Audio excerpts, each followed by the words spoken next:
Spotlight Saturday में आप सबका स्वागत है। दोस्तों, आज मैं बहुत ही इंपॉर्टेंट टॉपिक कवर करने जा रहा हूं। उससे पहले मैं आपको बताता हूं स्पॉटलाइट सैटरडे है क्या। स्पॉटलाइट सैटरडे में हम कोई ऐसा टॉपिक कवर करेंगे जो बहुत ज्यादा कॉम्प्लिकेटेड है, जिसके बारे में बहुत ज्यादा डर एक्टर्स के मन में बैठा हुआ है। जैसे जिनकी हाइट कम है, जो मोटे हैं, जो काले हैं, जो टकले हैं, उनको ऐसा लगता है कि मैं जिंदगी में कभी एक्टर बन ही नहीं सकता। लेकिन सच्चाई ऐसी नहीं है। नहीं तो राजपाल यादव, जॉनी लीवर ये एक्टर बन ही नहीं सकते थे। तो वो डर क्या है, उसी के बारे में आज हम बात करेंगे स्पॉटलाइट सैटरडे में। आंखों से आंसू कैसे लेकर आए, आज इसी सवाल को लेके 5 टेक्निक में ऐसे आपको बताऊंगा जिसको यूज करके आप इजीली इमोशनल मोमेंट जो है वो कैमरे के सामने हो या लाइव ऑडियंस के सामने हो प्रेजेंट कर सकते हो। सबसे पहली बात ये समझ लीजिए कि रोना बिल्कुल भी वैसा है जैसे एक छोटा सा बिल्ली का बच्चा है और वो किसी सोफे के कॉर्नर में छुप गया है और आप उसके पास जा रहे हैं और आप प्लीज आजा बेटा, आजा आजा आजा आजा मेरे पास आजा।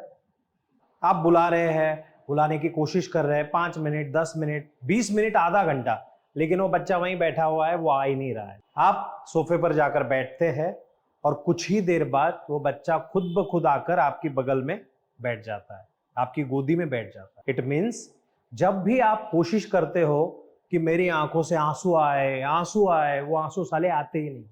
वो बोलते मैं आऊंगी नहीं, आऊंगा नहीं। लेकिन जब आप इमोशन के साथ एक्टिंग करते हैं, उस मोमेंट में रहते हैं और जो कारण है आपका रोने का वो जब आपको पता होता है तो ऑटोमेटिकली आपकी आंखों से आंसू आते हैं। सबसे पहली टेक्निक है, जो सीन चल रहा है उसी जोन में आप रहिए। फॉर एग्जाम्पल, मैं अपनी एक एक्टर है, उनको एक सीन दूंगा, मैंने उनको बता के रखा है। आपको प्रैक्टिकल के जरिए भी हम दिखाएंगे कि कैसे वो इस सीन में रो रहे हैं और कैसे परफॉर्म कर रहे हैं। एक लड़की है जिसके पापा बहुत ज्यादा शराब पीते हैं और शराब के नशे में धुत वो अपनी बीवी को बहुत ज्यादा पीटते हैं। इससे जो बेटी है उसके मन में डर बैठ गया है कि मम्मी के साथ कुछ गलत ना हो।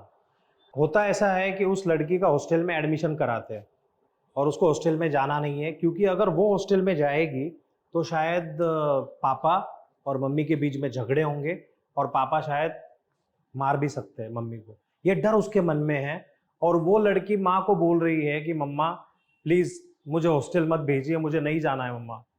ये उसकी लाइन है। और ये बोलते वक्त इस सीन में एक्टर को यही सोचना है कि अब मेरी माँ का कैरेक्टर करने वाली जो लेडी है यही मेरी सचमुच माँ है और इन्हीं से मैं बहुत प्यार करती हूँ और अब मैं इनको ही छोड़ के नहीं जाना चाहती। तो इसका एक प्रोसेस होता है। पहले तो स्क्रिप्ट को समझना है, स्क्रिप्ट पर काम करना है और शूटिंग के लिए जब जाएंगे तब आपको क्या करना है मैं आपको बताता हूँ, प्रैक्टिकल करेंगे हम लोग।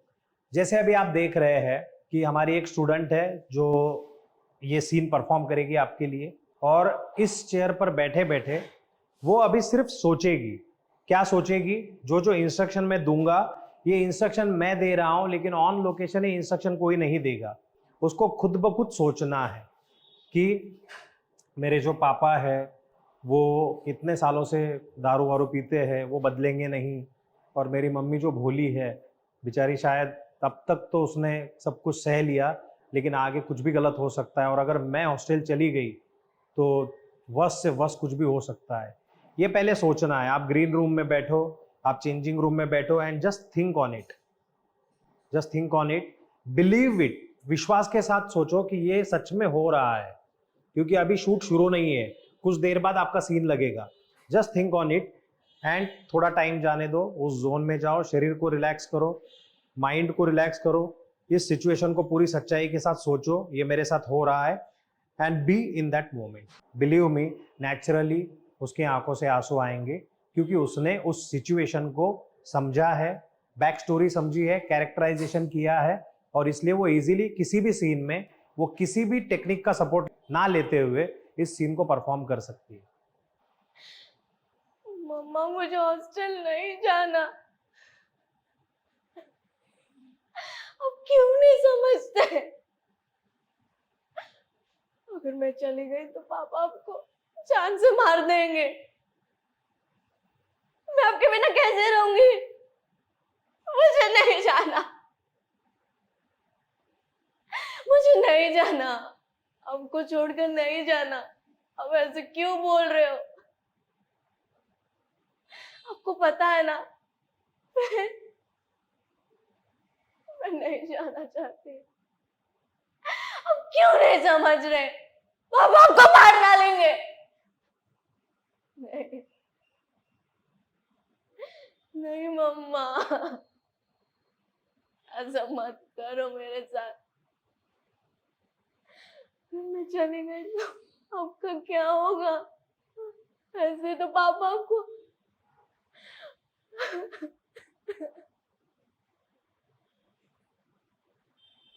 मुझे नहीं जानना।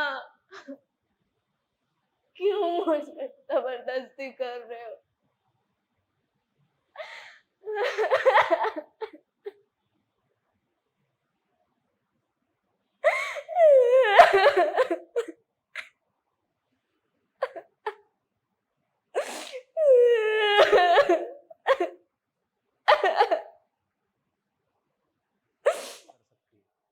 सो ये सबसे बेस्ट टेक्निक है, लेकिन इसमें मास्टरी हासिल करने के लिए आपको प्रैक्टिस लगेगी।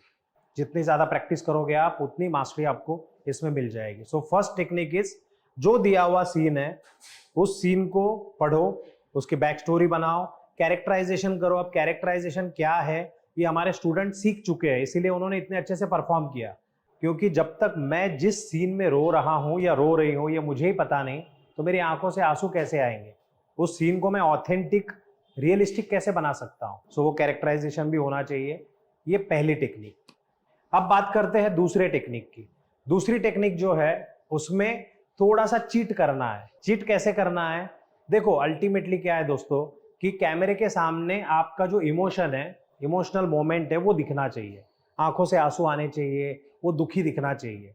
वैसे कंपलसरी नहीं है कि आंखों से आंसू आने ही चाहिए। अगर वो सैडनेस आप बगैर आंसू के भी दिखा सकते हो और डायरेक्टर को लगता है कि हाँ ये कन्वे हो रहा है, तो डायरेक्टर बोलेगा भाई कोई रोने की जरूरत नहीं, इस सीन से कन्वे हो रहा है। डायरेक्टर का कहना है कि मुझे आंखों से आंसू चाहिए, मतलब चाहिए। तब आप क्या कर सकते हैं? सेम सीन की हम बात करेंगे कि हॉस्टल की लड़की, मम्मी जो दारू पीने वाले पिताजी है उसको छोड़ के जाना नहीं है। अब लड़की परफॉर्म इस सीन में कर रही है, एक्टर परफॉर्म इस सीन में कर रहा है, लेकिन उसके दिमाग में जो थॉट प्रोसेस है वो इस सीन की नहीं है। उसके लाइफ में जो घटी हुई मोमेंट्स है, जहां पर उसका अपना करीबी कोई उसे छोड़कर चला गया होगा, किसकी डेथ हुई होगी, ब्रेकअप हुआ होगा, या कुछ और जिंदगी में ऐसी मोमेंट जहां पर वो टूट गया था, टूट गई थी, वो याद करना है, वो रिकॉल करना है शांत दिमाग से। दिमाग में वो मोमेंट चलेगा और सीन में आप इसलिए रो रहे हो, मुझे घर छोड़ के नहीं जाना है, मुझे हॉस्टल में मत भेजो। ऑडियंस को कन्वे हो जाएगा कि हाँ ये जो एक्टर है ये सच में इसी सीन में रो रहा है। इस टेक्निक को कहते हैं इमोशनल मेमोरी। मम्मा मुझे नहीं जाना हॉस्टल।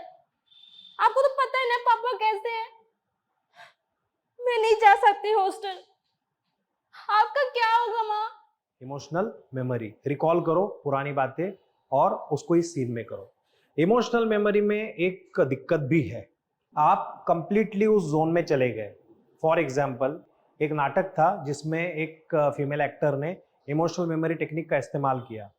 इस्तेमाल करने के बाद वो सीन बहुत अच्छा किया उसने, रोने वाला, लेकिन उसके तुरंत बाद एक ऐसा सीन था कि जहां पर उसको रोना नहीं है, कुछ मोटिवेशनल बातें करनी है।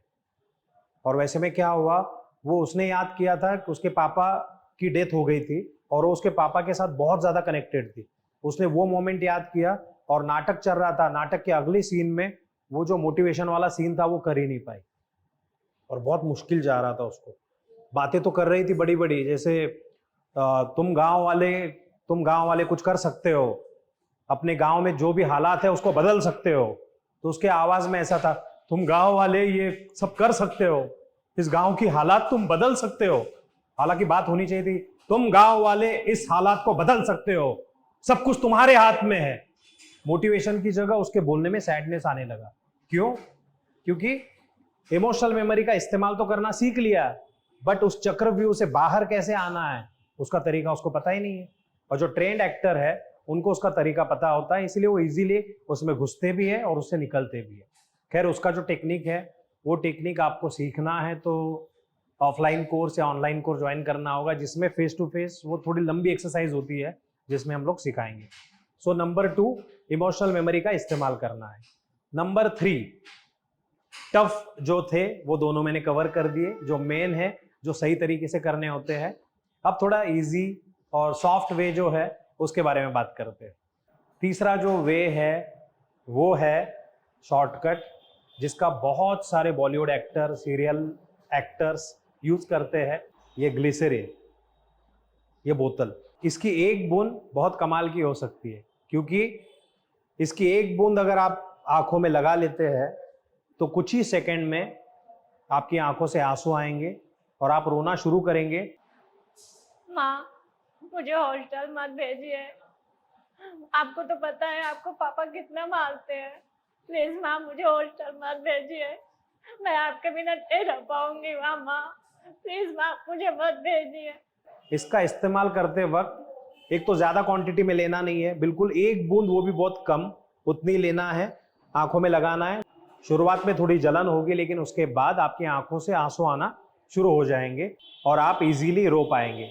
ध्यान ये रखना है कि आंखों से तो आंसू आ रहे हैं, लेकिन आपको फेस भी ऐसे बनाना पड़ेगा जिस तरीके से आप रोते हो।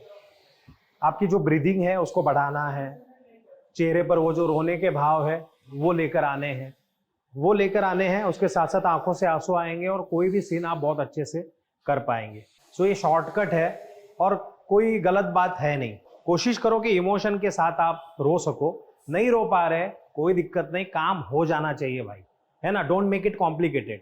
कोई भी चीज़ कॉम्प्लिकेटेड नहीं करनी है, इजी वे से, जैसे अपने हिसाब से बैठ रहा है, अपने माइंड सेट में बैठ रहा है, वैसे करना है।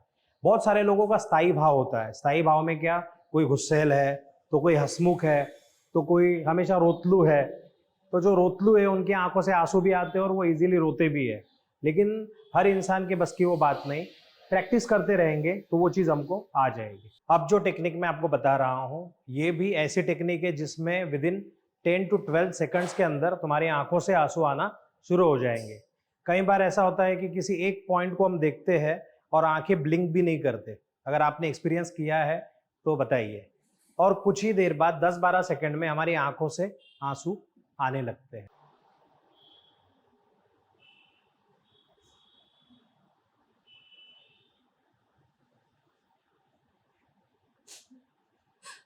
मम्मा, मुझे हॉस्टल नहीं जाना है। पापा आपको मारते हैं ना, मैं आपको छोड़ के कैसे जा सकती हूँ? मम्मी, मुझे नहीं जाना है हॉस्टल। मेरी बात सुनने की कोशिश करो ना मम्मा।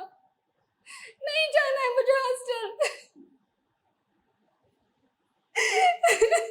नहीं जाना है मेरे को। सो इस टेक्निक का इस्तेमाल भी आप कर सकते हैं। सो ना ग्लिसरीन यूज़ करने की ज़रूरत है, ना मेथड एक्टिंग करने की ज़रूरत है, ना कोई और टेक्निक यूज़ करने की ज़रूरत है। सो क्विक और फास्टेस्ट वे है। 10, 12, 15 सेकंड देखते रहिए एक जगह पर, फेस बनाइए। फेस बनाना बहुत इंपॉर्टेंट है, क्योंकि आप अगर अपनी रोनी सूरत नहीं बनाओगे तो वो कनेक्ट नहीं हो पाएगा। आगे की टेक्निक है ओनियन टेक्निक। अक्सर घर पे जब मम्मी प्याज काटती है तो बच्चों की आंखों में आंसू आते हैं, बड़ों की आंखों में भी आंसू आते हैं। सो ये मतलब सच में टेक्निक है, यूज करे ना करे वो आप डिसाइड करो, लेकिन मैं बता रहा हूँ ऐसे ही। तो ये प्याज अगर हम कट करते हैं तो कुछ ही सेकंड में अपनी आंखों से आंसू आना शुरू हो जाते हैं। अब आप में से कुछ लोग बोलेंगे कि जब शूटिंग में जाए तब एक प्याज साथ में कैरी करे, ग्रीन रूम में जाए एक चाकू भी साथ में कैरी करे, वो प्याज कट करे, cut cut cut cut cut cut cut, और उसके बाद उसको देखे, नजदीक देखे, आंखों से आंसू आए, आके तुरंत डायरेक्टर के सामने, सर मैं रेडी हूँ और मेरा टेक लीजिए, ऐसा करें। वो आपके ऊपर है। वैसे हमारे स्टूडेंट ये टेक्निक भी आपको करके दिखाएंगे।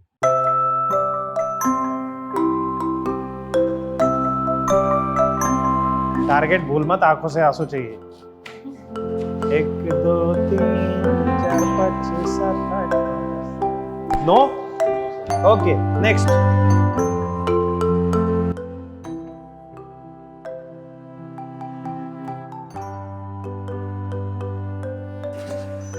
तो प्याज के भरोसे मत रहो, कहा पता प्याज तुम्हारे भरोसे बैठा हो। ये मेरा बेटा है रॉकस्टार आरव शाक्य।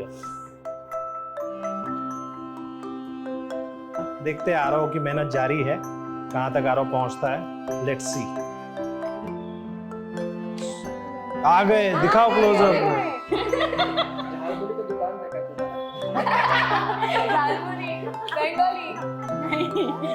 देख सकते हैं हमारी आंखें बहुत जल रही है, ये देखिए। पर ये 4 से 5 प्याज काटने के बाद का नतीजा है। एक से कुछ नहीं होगा गाइस, एक से कुछ नहीं होगा। आपको इतने सारे प्याज काटने पड़ेंगे इसके लिए। तो दोस्तों मेरे लिए प्याज काम कर गया बहुत ज्यादा। माँ मुझे हॉस्टल नहीं जाना है माँ, अगर जाऊंगी तो प्याज लेके जाऊंगी। प्याज नहीं देने वाले। ये सब नकली चीजें हैं, सच में ऐसा कोई प्याज ऑडिशन में लेके मत जाओ, शूटिंग में मत लेके जाओ, है ना। घर पे प्याज कट करते करते आंखों से आंसू आए, ठीक है, लेकिन ऐसी चीज़ों पे डिपेंड मत रहो। रोना इजी है और आप कोई भी इमोशनल सीन बहुत अच्छे से कर सकते हैं। इस वीडियो के कमेंट में आपने क्या सीखा, आपको क्या लगा, वो ज़रूर बताना। और जितने भी स्टूडेंट्स ने परफॉर्म किया उनमें से सबसे अच्छा एक्टिंग आपको किसका लगा, वो कमेंट में ज़रूर लिखना। Thank you so much for watching this video. आज का वीडियो था स्पॉटलाइट सैटरडे का।